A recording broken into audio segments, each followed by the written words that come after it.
So my favorite Sticks and Stones memory, there were tons of great memories with the recording and making of that album. I'm sure I would have some of the same favorites as some of the other guys, but one thing that stands out as special to me was recording the drums for that record. We did them in a studio called Larrabee East Studios in Los Angeles, and that's actually a different studio than we used for the rest of the record. We've done this in the past where you record drums in like one studio and then you move the record somewhere else because you don't need a huge room for vocals and guitars and stuff. So we recorded at Larrabee East, super famous studio. We actually worked there with Jerry Finn, and he recorded the song Hit or Miss, and that's only been released once on our self-titled like anniversary CD. It was like, it ended up becoming kind of a B-side. But anyways, this Larrabee place was awesome. We worked with Mike Fasano, who is this, he's the drum tech to the gods, I call him.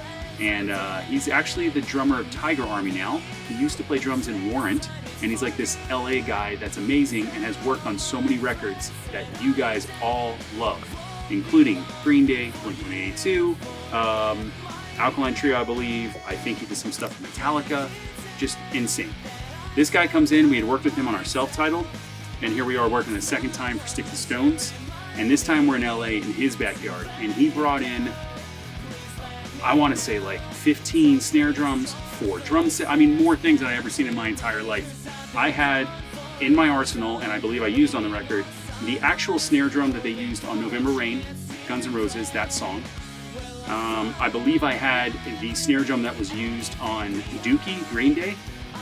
I had a similar to snare to the one that was used on Metallica Black Album and Deftones record and Rage Against the Machine. I mean, this guy has some of the most famous drums in the entire industry, and I was able to use it. So Mike Fasano, we worked with him on a bunch of our records. He's one of the nicest guys there is, one of the most amazing drummers, amazing drum techs there is.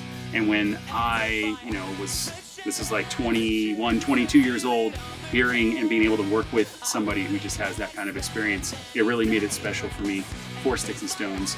And, everything about that time was so special for us, and it's just part of that. I'll never forget those memories.